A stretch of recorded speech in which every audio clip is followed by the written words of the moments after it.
మనపై ప్రేమ కనుక బట్టి తన దగ్గర జ్ఞాపకం చేసుకొని ఈ దినమంతి మన కాపాడి మన పని పట్లను మేము ఈ పని పట్ల దేవుడు తోడే ఉండి కనుకరించి మీరు రాకపోతే ఉండి మీరు చేస్తున్న ఉద్యోగ రీతిలో తోడండి, ఆయా విషయాలు రాకపోకలతో ఉండి జీవనోధి వాహనంలో నడుపుకున్న వారికి తోడేయండి. అదేవిధంగా తన పనిలో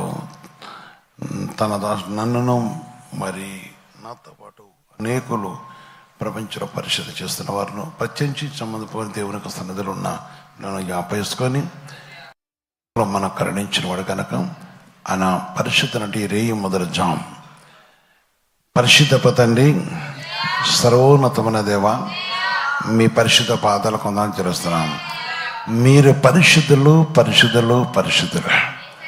మీ కృప ప్రేమ కనికను బట్టి నీ పరిశుద్ధ నామంలో మీరు జ్ఞాపకం చేసుకొని మీ దయగలుస్తున్న మీరు కరుణించి నీ కటాక్షం దయచేసి నువ్వు సర్వోన్నతమైన దేవుడు గనక నీ నామాన్ని బట్టి ప్రభుత్వం మీరు కనుకరిస్తూ ఈ కుటుంబ ప్రార్థనలు ప్రభువు నన్ను మమ్మల్ని చూస్తున్న దేవుడు గనక ఏ బిడ్డలైతే ఆశతో వచ్చిన వారందరినీ సాధనపరచుకొని దయతో కరుణించి కటాక్షణని యేసుక్రీస్తు మనం ప్రార్థించి వస్తున్నాం తండ్రి. ఆమేన్ ఆమేన్ ఆమేన్. ప్రభునేసుకృత వర్షక మహిమ కలగాక. ప్రియమైన సహోదరి సోదర,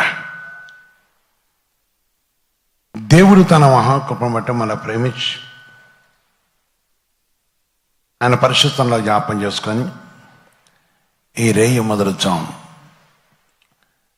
ఈ కుటుంబ ప్రాంతంలో మన ప్రవేశం చేసిన దేవుడా, కనికరమును కటాక్షను చూపిన దేవుడా, దయను కనికను కలగజేసిన దేవుడా,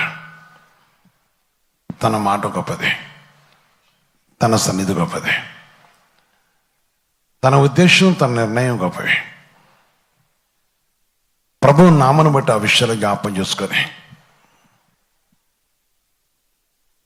మన ప్రేమించి అనుగ్రహించిన ఈ సమయాన్ని బట్టి ఎవరైతే ఆశతో ఆయన పాదాల దగ్గర యేసయ్య నాతో మాట్లాడతాడు, కరుణిస్తాడు, కటాక్షిస్తాడు ఆశపడి ఆర్భాటముతోనూ ఆశతోనూ తన పరిశుద్ధ సన్నిధిలో ఆశ కలిగిన ప్రతి వారిని కూడా దేవుడు చూస్తున్నాడు కనుక మరి ఈ సమయం నీ హృదయమును నీ అంతరాత్మను వెతుకుతున్న దేవుడా, ఈరోజు తన వాగ్దానంతో మన దగ్గరకు వచ్చిన దేవుడా, అంటే హృదయాన్ని అంతరాత్మను వెతుకుతున్న దేవుడు అంటే నీ హృదయం ప్రభుత్వం ఉన్నదా, నీ అంతరాత్మ ప్రభుత్వం ఉన్నదా అనే విషయాన్ని చూస్తున్నవాడు. చాలామంది హృదయాంతరాత్మల విధానాలు వేరు గనక ఆ విషయాన్ని బట్టి జ్ఞాపం చేసుకొని పరిశుద్ధ వాక్యంలో మనం చూస్తున్నప్పుడు ఈ దినమున లేక దేవుడి వాగ్దానం, ఆయన శిష్యులు ఆయనను వెంబడించిరి. ఆయన శిష్యులు ఆయనను వెంబడించిరి. వెంబడిస్తే ఏమి కలుగుతుంది, వెంబడిస్తే ఏమి దొరుకుతుంది, వెంబడిస్తే ఏమి వస్తుంది, వెంబడిస్తే మనకేం కలుగుతుంది అనే విషయాన్ని మనం చూడాలి. తన శిష్యులు తను వెంబడించారు. ఈనాడు మనం కూడా ఆయన శిష్యులుగాను ఆయన బిడ్డలుగాను ఉన్నాం. ప్రతి మనిషి విషయంలో కూడా దేవుడు చూస్తున్నవాడు. ఈ సమయం తన సేవకులు వేరు, స్వార్థకులు వేరు, పరిచారకులు వేరు, ఇంక చెప్పాలంటే ప్రవక్తలు వేరు, రకరకాల విషయాల గురించి మనుషుల విషయమై దేవుడు కలగజేసుకునే విషయం, దేవుని ప్రేమను బట్టి, దేవుని కనికను బట్టి, దేవుని కటాక్షను బట్టి, మరి తన శిష్యులుగా ఉన్నవారిని బట్టి కూడా దేవుడు మాట్లాడుతున్నాడు. ఈ కుటుంబ ప్రాంతంలో పాల్గొన్న నా ప్రియమైన సహోదరి సోదర, ఆలోచించు. ఆయన ప్రేమమూర్తి, ఆయన కనికరం గలవాడ, తన సన్నిధి గొప్పది, తన కనికరం గొప్పది. మార్క్స్ వార్త 6వ అధ్యాయం మొదటి వచనం చూస్తే దేవుని వాక్యం చెరుస్తుంది. మార్క్స్ వార్త 6 మొదటి వచనం చూస్తే పరిశుద్ధ వాక్యం చెరుస్తుంది. ఆమేన్. ఆయన అక్కడి నుండి బయలుదేరి స్వదేశములకు రాగా ఆయన శిష్యులు ఆయన వెంబడించిరి. ఇది మన అంశం. ఆయన అక్కడి నుండి బయలుదేరి స్వదేశమునకు రాగా ఆయన శిష్యులు ఆయనను వెంబడించిరి. శిష్యులు వెంబడించినప్పుడు ఏం జరిగింది? ఆయన వెంబడించే వారి పరిస్థితి ఏ విధంగా ఉన్నది? వారికి ఏమి మేలు కలుగుతుంది? వారికి ఏ విషయంలో విడుదల కలుగుతుంది? వారికి ఏ విషయంలో ఆదరణ దొరుకుతుంది? వారికి ఏ విషయంలో దేవుడు వారిని ఆదరించి కరుణించేవాడు? వాక్యం చరుస్తుంది ఆయన పరిశుద్ధ ఒక నామను బట్టి. అందుకొరకే నాడు నేడు ఏకరీతుకున్న దేవుడు చెప్తున్న మాట, తను వెంబడించే వరకు జరిగే మేలు ఏంటంటే ఏదనగా అనేక మేళ్ళు ఉన్నాయి. కీర్తన గ్రంథము 23:5 చూస్తే వాక్యం చరుస్తున్నాయి. కీర్తన 23:5 చూస్తున్నప్పుడు, నా శత్రువు ఎదుట నీవు నాకు భోజనం సిద్ధపరచుదువు. ఆయన వెంబడించే వరకు దొరికే ప్రతిఫలం, ఆయన వెంబడించే వరకు దొరికే ప్రతిఫలం. నా శత్రువు ఎదుట నీవు నాకు భోజనం సిద్ధపరచుదువు, నూనెతో నా తల అంటే ఉన్నావు. నూనెతో నా తల అంటే ఉన్నావు. నా గిన్నె నిండి పొర్లుచున్నది. అమేన్, అమేన్, అమేన్. శత్రువు ఎదుట భోజనం సిద్ధపరిచేవాడు, నూనెతో తల అంటేవాడు, అభిషేకించేవాడు, శత్రుల మధ్య మనల్ని తన పరిశుద్ధి కరుణించి తలవెత్తేవాడు. అందుకని శిష్యులు, ఆయన వెంబడించే శిష్యులు, ఆయన వెంబడిస్తున్న వారు, యేసయ్యను వెంబడించే ప్రతివారు, యేసయ్య మాట కొరకు ఎదుర్చే ప్రతివారు, యేసయ్య నామలో అడుగుతున్న ప్రతి వారికి ఆయన చేసే గొప్ప గొప్ప కార్యాలు, ఆయన పరిశుద్ధమైన మాటలు నా జీవాన్ని బట్టి ఇక్కడ అంటూ కూడా శత్రు మధ్య నాకు భోజనం చిత్తపరచుదువు, నూనెతో నా తల అంటే ఉన్నావు. అంటే దేవుడు అభిషేకించి ఆశీర్వించి అధికారం ఇచ్చేవాడు. ఈ అధికారం అనేది దేవుడు మనకి ఇకపోతే ఆ అధికారం మనం ఎవరైతే పొందుతారో వారు దేవునికి లోబడి దేవుని మాటకు లోబడుతూ ఉంటారు. మరి ఈ సమయం ఈ విషయాన్ని చూస్తున్నాడు. 6వ విషయం కూడా మాట చెప్తున్నాడు ఆయన, నేను బ్రతుకు తినమని ఏమొస్తాని, నేను బ్రతుకు తినమని కృపాక్షేమములే క్షేమములే నా వెంట వచ్చును. నేను బ్రతుకు దినమని కృపాక్షేమములే నా వెంట వచ్చును. ఎవరికి? ఎవరైతే తను ఎమ్మడిస్తున్నారో, ఎవరైతే తను ఎమ్మడిస్తున్నారో. ఎమ్మడించటం అంటే నెలకోసారి ఉపాసన ప్రార్థన చేయటం, లేకపోతే కంఠపార్థన చేయటం, ఇంకా కొన్ని చేస్తాం. అన్నీ మంచియే, కానీ బ్రతుకులో మార్పు కావాలి, క్రియలు మారాలి, గుణం మారాలి, ప్రవర్తన మారాలి, అపవిత్రత తొలగిపోవాలి. ప్రభు సన్నిధిలో ప్రవేశించినంత మాత్రం కాదు, కానీ దేవుని యొక్క పరిశుద్ధ నామను బట్టి విషయాన్ని గ్రహించాలి. వాక్యం తెలిస్తే కాదు, ఎమ్మడించడం కావాలి.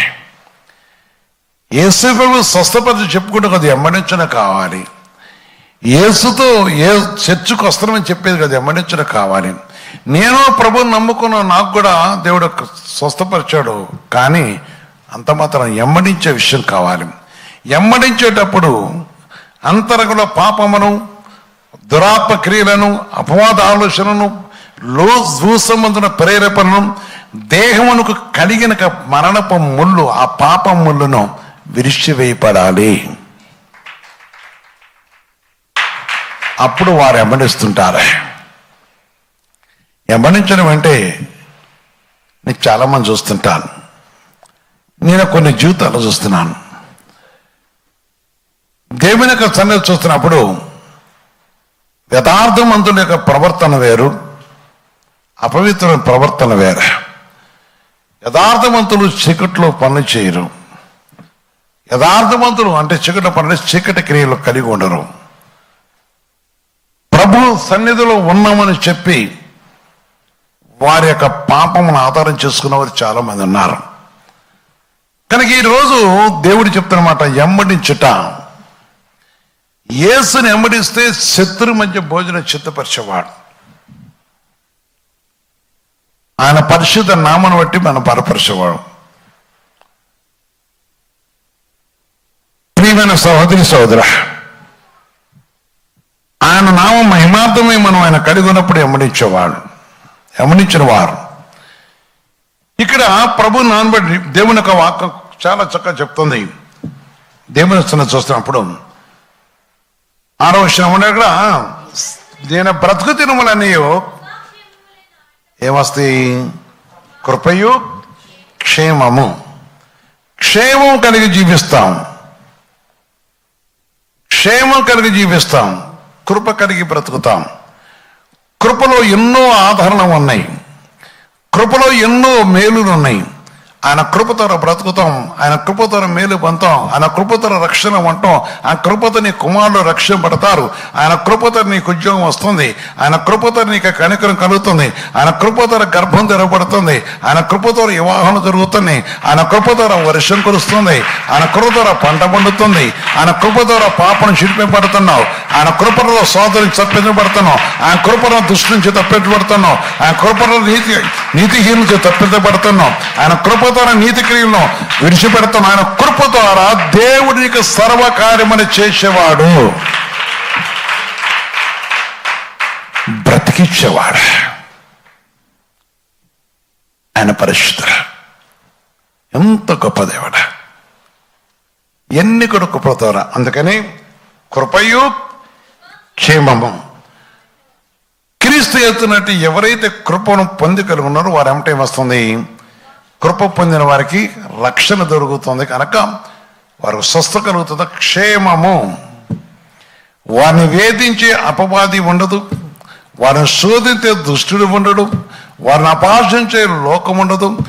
వారికి వేదన లేకుండా దేవుడితో తొందరపడి వారు ఏ విధం చేస్తున్న దేవుని ఆత్మను దుఃఖపరచుడు. ఆలోచించు. కృప ద్వారా జరుగుతున్న విషయం, తన సన్నిధి కాంతిలో దేవుడు చేస్తున్న విషయం. అందుకని ఆయన అక్కడి నుండి బయలుదేరి స్వదేశమునకు రాగా ఆయన శిష్యులు ఆయనను ఎమ్మడించిన ప్రతి వారికి ఏం దొరుకుతుంది? కృప దొరుకుతుంది. అందుకని కృపయు క్షేమము. ఏమన్నది? కృపాక్షేమము. క్షేమములు లెక్క క్షేమము అంటే నీకు ఆరోగ్యము, అంటే నీకు సమాధానము, అంటే నీకు శాంతి, అంటే నీ స్టడీలు వృద్ధి. అంటే ఈ విధంగా చూస్తుంటే మనిషికున్న కొరతలన్నీ తొలగిపోవటం వల్ల, వ్యాధులని తొలగిపోవటం వల్ల, బాధలని తొలగిపోవటం వల్ల, ఆర్థికం చెడిపింపటం వల్ల, ఆర్థిక శోధన చెడిపింపటం వల్ల, మరి ఆయా విషయాలు బట్టి, లోక సంబంధ క్రియ బట్టి అనేక తొందరపడే ప్రవర్తించే వారి యొక్క పరిస్థితి చూసినప్పుడు ఇదంతా కూడా కృప. ఆయా విషయాల నుంచి దేవుడు ఇడిపించి కనుకరించేవాడు. ఆయన సన్నిధి గొప్పది. అందుకని ప్రియమైన సహోదరి సహోదర, తన కృపలో మనం దొరికే గొప్ప కార్యమును ఈరోజు ఆలోచించండి. ఇవన్నీ కూడా నీకు కలగజేస్తున్నాం. క్షేమము. ఎవరైనా మనకు ఎదురుగైతే క్షేమం ఉన్నారా అంటాం. అంటే ఏరియా అంటే ప్రాంతాన్ని బట్టి మాట్లాడుతుంటారు. అందరూ క్షేమంగా ఉన్నారా అంటారు, కొందరు క్షేమంగా ఉన్నావా అంటారు. అంటే దేవుని కృప ద్వారా మనకేం కలుగుతుంది? క్షేమమే ఎప్పుడు మన వెంట వస్తుంది. ఎవరైనా నెమ్మదిస్తున్నారో, ఎవరైనా అనుసరిస్తూ, ఎవరైతే శిష్యులుగా మాట్లాడి కొనసాగుతున్నారో వారేమిటి ఏమొస్తుంది? క్షేమము. అందుకనే ఆలోచించండి, పాపానికి త్రావు ఇవ్వడదు. కొందరు బహుగా తెగిస్తారు, భయంకరంగా తెగిస్తారు. వారు ఎన్నిసార్లు వాత వేయబడి వారు ఉంటారు. వాక్యం ఎంతన్నా వారి బ్రతుకులో మార్పు రాదు, వారి కిల్లో మార్పు రాదు. ఈ కుటుంబ ప్రాంతం పిల్లరా, మార్పు పొందాలి. ప్రేమతో దేవుడు నీతో మాట్లాడుతున్నమాట. దేవుని పరిశుద్ధ నామము ఘనమైన నామం గనక అది శక్తికరమైన నామము, మహిమకరమైన నామం. కృప ఆవరిస్తుంది, కృప ఆదుకుంటుంది, కృప లేవనెత్తుతుంది, కృప గాయం కట్టుతుంది, కృప నెమ్మది కలుగజేస్తుంది. అందుకే కృపతో చేసే ప్రతి కార్యం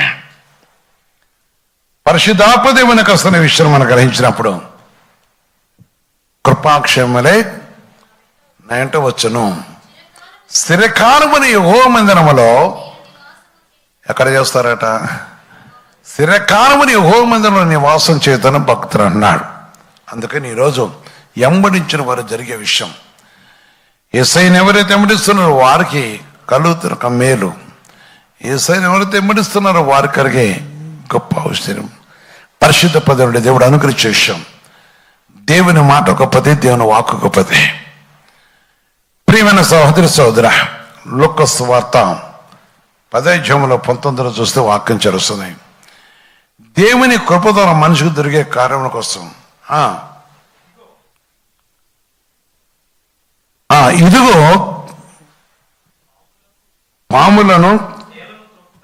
ఇదిగో పాములను తేళ్లను తొక్కుటకు శత్రు బలవంతుల మీదను. దేనికి? ఎవరికి? ఎంబడించే వారికి. వాక్యం విన్నారు దేని పెట్టారా?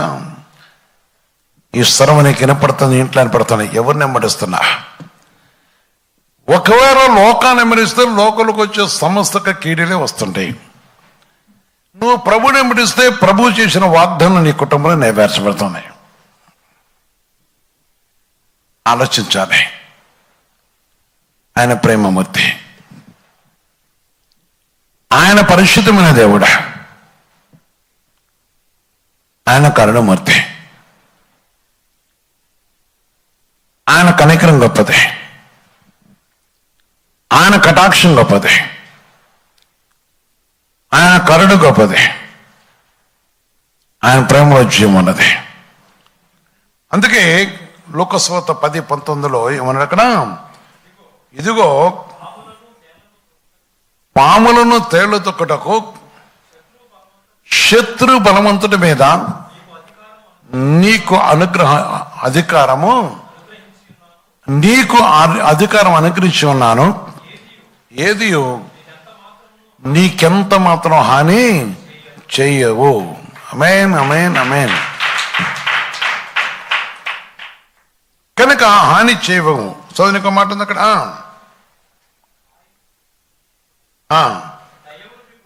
ఆయనను దయ్యములు మీకు లోబడుతున్నాయని సంతోషింపక మీ పేరులు పరలోకమందు రాయబడి ఉన్నవని సంతోషించునని యేసుక్రీస్తు పరిశుద్ధంగా మహిమ కలుగాక.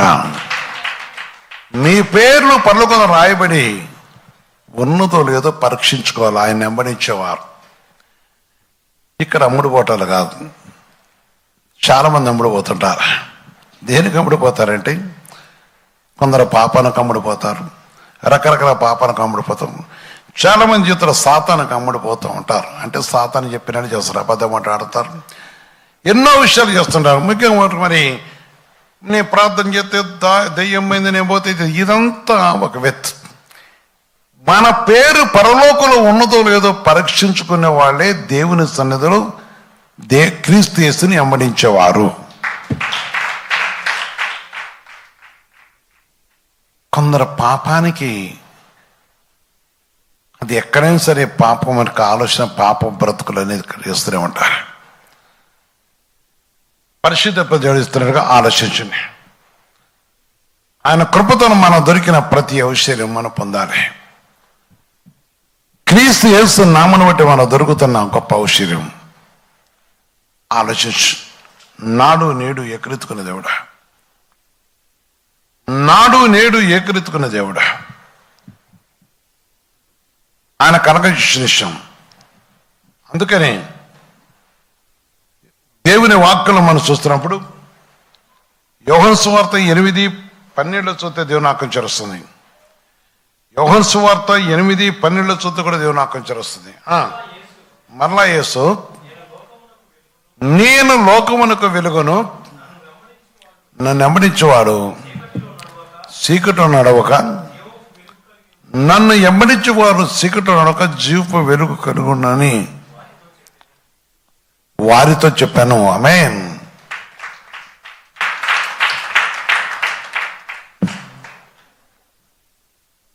దేవుని కవిలారా, దేవుని ఆజ్ఞ వస్తుంది.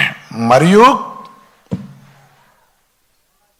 మరలా యేసు, నేను లోకమునకు వెలుగును కనుక నన్ను వెంబడించేవాడు చీకటిలో నడవక జీవపు వెలుగు కలిగి ఉండనని. ఆమేన్. ఎవరైతే ప్రభుని వెంబడిస్తున్నారో, ఎవరైతే ప్రభుతో కలిసిస్తున్నారో, ఎవరైతే ప్రభు మాటకు లోబడుతున్నారో, ఎవరైతే ప్రభు మాటతో లక్షిస్తున్నారో వారు ఆయన శిష్యులు కనుక, వారెవరైతే ప్రభుని వెంబడిస్తున్నారో వారు చీకట్లో నడిచేవారు కారు. ఆమేన్.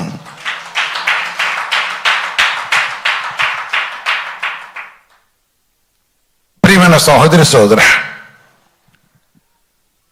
ప్రభు మాటను బట్టి చూస్తున్నప్పుడు వెంబడించేవారు. యోహాను సువార్త 12:26 చెప్తున్నాడు ఒక మాట.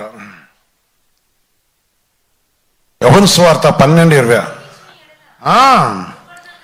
ఒకడు నన్ను సేవించిన వెడల నన్ను వెంబడింపవలెను, అప్పుడు నేను ఎక్కడ ఉందనో అక్కడ నా సేవకుడు ఉండను. ఆమేన్. ఒక నన్ను సేవించిన వెడల నా తండ్రి అతని ఘనపరచును. ఆమేన్, ఆమేన్, ఆమేన్. ఆలోచించండి.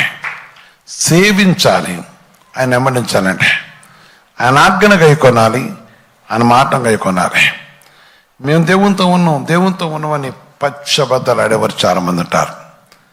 మేము దేవునితో ఉన్న పచ్చి మోసం చేసేవారు చాలా మంది ఉంటారు. దేవుడే మనకు సాక్ష్యం అని చెప్పుతూ భయంకర మోసకత్వం చూస్తుంటాం. కనుక ఈ సంబంధం అవన్నీ కూడా లోక సంబంధమని, ఎవరైతే నెమ్మదిస్తున్నారో ఆయన సేవించేవారు ప్రభు సెలవిస్తున్నాడు. ఆయన పరిశుద్ధ నామను బట్టి ఈ విషయాన్ని గ్రహించి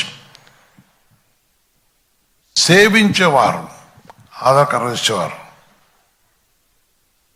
నేడు మనం ఈ కుటుంబ రోజులో పాల్గొన్న నా ప్రియ సహోదరి సహోదరా, విషయాన్ని గ్రహించి నీవెవరు సేవిస్తున్నావు, ఎవరిని వెంబడిస్తున్నావు, నీ క్రియలు ఎవరితో ఉన్నాయి? ఎప్పుడైతే ప్రభుని సేవిస్తున్నారో, ప్రభుతో కలిస్తున్నారో, ప్రభుని తెలుస్తున్నారో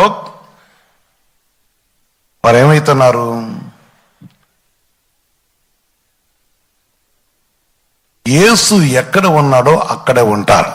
ఆయన పరలోకంలో తండ్రితో ఉన్న కనుక వారు కూడా పరలోక అధికారం జరుగుతుంది. అందుకే ఆయన శిష్యులు మనం ఆయన నమ్మనిచ్చినప్పుడు ఈ సమస్త అధికారాలు దేవుడు కలుగజేసేవాడు. ఆయన పరిశుద్ధం ఉంటే కరుణించగా దాక్షించేవాడు. ఆయన కృపాసనం మనం జ్ఞాపేసుకునేవాడు. యోహాను సువార్త 15:11 చూస్తే, మీ యందు నా సంతోషం ఉండవలనయు మీ సంతోషము పరిపూర్ణం కావాలనయు ఆమేన్ ఈ సంగతిని మీతో చెప్పుచున్నాను. ఆమేన్, ఆమేన్, ఆమేన్. అందుకే దేవుని సన్నిధిలో మరి ఈ మాటను బట్టి మనం ఆలోచించాలి. తన పరిశుద్ధ నామను బట్టి మనం ఆలోచించాలి. దేవుని మాటలు 26 మరో అక్కడ యోహాను సువార్త 12:26, ఒక నన్ను సేవించిన వెడల నేను వెంబడింపవలను, అప్పుడు నేను ఎక్కడ ఉందనో అక్కడ నా సేవకుడును ఉండును. ఒక నన్ను సేవించిన వెడల నా తండ్రి అతను ఘనపరచును.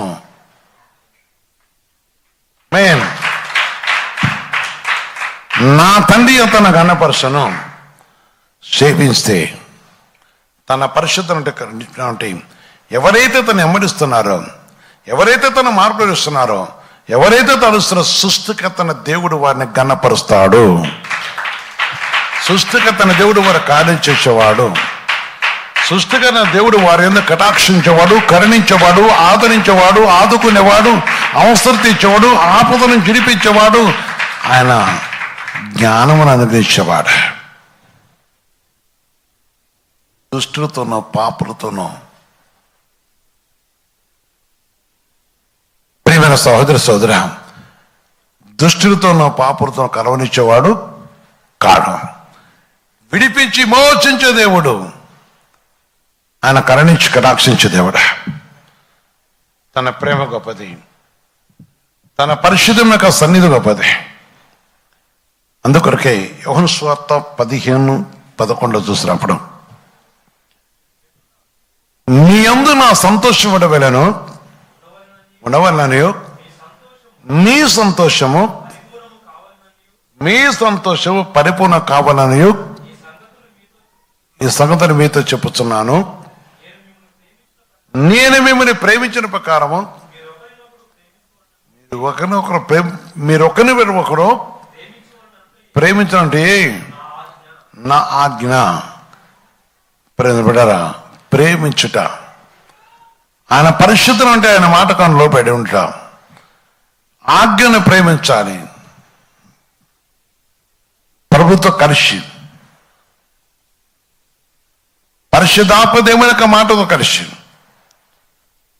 దేవుని సన్నిధిలో మనం సేవించి, పరిశుద్ధాత్మ దేవుని యొక్క మాటకు మనం లోపడ్డవరమై ఆయన సేవించినప్పుడు దేవుడు మనం చేసే గొప్ప గొప్ప కార్యములు. రోమీయుల రాసిన పత్రిక 15:22. రోమీయుల రాసిన పత్రిక 15:22. ఈ హేతు చేతను మీ ఎద్దకు రాకుండా నాకు అనేక పర్యములు కనుక నాకు అనేక పర్యాయములు ఆటంకం కలిగాను. ఇప్పుడైతే ఈ ప్రదేశములలో నేను సంచరం వచ్చిన భాగము లేదు గనక కనుక ప్రభు నామను బట్టి చూస్తున్నప్పుడు రోమీయుల పత్రిక 6:22 దేవుని యొక్క మాట చూస్తున్నప్పుడు, ఆయనను ఇప్పుడు పాపము నుండి విమోచింపబడి దేవునికి దాసుడైనందున పరిశుద్ధకరటే మీకు ఫలము, దాని అంతము నిత్య జీవము. నిత్య జీవాన్ని ఇస్తున్నవాడు, ఆశీర్వదిస్తున్నవాడు, దీవిస్తున్నవాడు. కనుక ప్రభువును బట్టి ఎమ్మడించే వారికి, ఆయన పరిశుద్ధులను ఎవరైతే ఎమ్మడిస్తున్నారో, తన పరిశుద్ధ నామను బట్టి ఎవరైతే ఎమ్మడిస్తున్నారో, ఎమ్మడించే వారి కోసం చెప్తున్న ఒక మాట. ప్రియమైన సహోదరి సహోదర, ఆలోచించు. ప్రభునందు నిలిచిన వారమై పరిశుద్ధాత్మతో కలిసి జీవంగల దేవునిలో నిలిచి దేవునికి ఇష్టమైన వారుగాను దేవుని ఉద్దేశం నెరవేర్చేవారుగా మరి ఎప్పుడైతే దేవుడు దీవించేవాడు. ఈ సమయం గొప్పది, ఆయన ఉద్దేశమున గొప్పవి, ఆయన కనికరం గొప్పదని ప్రభు మాట చేస్తుంది. కొరింథీయులకు రాసిన పత్రిక 2:10 చూస్తే, కొరింథీయులకు రాసిన పత్రిక 2:10 చూస్తే, మనకైతే దేవుడు వాటిని తన ఆత్మ వలన బయలుపరిచి ఉన్నాడు. ఆత్మ అన్నిటినీ దేవుని మర్మంలో కూడా పరిశోధించుచున్నాడు. అమేన్, అమేన్, అమేన్. అందుకే మనము ఆయన శిష్యులు అయినప్పుడు ఈ కృపలన్నీ మనకు వస్తున్నాయి. ఆయన శిష్యులుగా మనం ఎమ్మడించినప్పుడు దేవుడు మన కలగజేసే విషయం. మనం ఆయన ఎమ్మడిస్తున్నప్పుడు దేవుడు మన చదివిస్తున్న మాట. ఈ 1 కొరింథీ 2:10 చూస్తే చెప్తుండే మాట, మనకైతే దేవుడు వాటిని తన ఆత్మ వలన బయలుపరిచి ఉన్నాడు. ఆత్మ అన్నిటినీ దేవుని మర్మములు కూడా పరిశోధిస్తున్నాడు. కనుక ప్రభు నాన్న బట్టి, దేవుడు సెలవిచ్చే మాటను బట్టి ఈ విషయాన్ని మనం గ్రహించినప్పుడు హెబ్రీ పత్రిక 2:18 కూడా చెప్తారు ఒక మాట. హెబ్రీ పత్రిక 2:18 చూస్తే కూడా దేవుని ఆకాంక్షలు వస్తున్నాయి. దాన్ని శోధింపబడి 2:18 తాను శోధింపబడి శ్రమ పొందిన గనక శోధింపబడి వారికి సహాయం కనబడి ఉన్నాడు. ఆమేన్. అందుకని ఆయన ఎమ్మడించే ప్రతి వారు కూడా ఆయన సహాయం చేసేవాడు. శోధింపబడుతూ వేదన చెందుతూ లోకమును కలిగి జీవించుతూ తన మాటను మరిచి తన వాక్కుపై ఆధారపడుతున్న వారు ఎవరైతే దేవునితో ఉన్నారో ఆయన శోధించి ఏం చేసిన ఆయన మన అక్కడక్కడ తను శోధింపబడి శ్రమ పొందిన కనుక శోధింపబడి వారికి సహాయం చేయగలవాడై ఉన్నాడు. ఏ శోధనలో ఉన్నావో, ఏ దుఃఖంలోనో, ఏ బాధలో ఉన్నావో ఎంబడిస్తే ఇవన్నీ నీకు ఇస్తున్నాడు. ఎమ్మడిస్తే శోధన చిరిపిస్తున్నాడు. ఎమ్మడిస్తే బాధ నుంచి తప్పిస్తున్నాడు. ఎమ్మడిస్తే మార్గం తెలియపరుస్తున్నాడు. ఎమ్మడిస్తే సత్యమును నిరూపిస్తున్నాడు. ఎమ్మడిస్తే అపవాది నుంచి తప్పిస్తున్నాడు. ఎమ్మడిస్తే దేవుడు నేను తప్పకుండా ఆశ్రయించి నిత్య జీవానికి నేను నిలబెట్టేవాడు. ఈ కుటుంబ ప్రాంతాల ప్రియమైన సహోదరి సోదరం, అందుకని ఆయన వెంబడిద్దాం. ఆయన శిష్యుని ఆయన వెంబడించారు కనుక మనం కూడా వెంబడించినప్పుడు ఆయన పరిస్థితులను ఇచ్చిన గొప్ప బట్టి, గొప్ప అవసరం, గొప్ప విధానం బట్టి పరిశుద్ధాత్మ దేవుని నామను మహిమపరుస్తూ తన నామ కీర్తికలట కోసమే నీ కుటుంబంలో నిరీక్ష ఉండాలని దేవుని ఆత్మచర వస్తుంది. మోకరించిన ప్రార్థన చేద్దాం.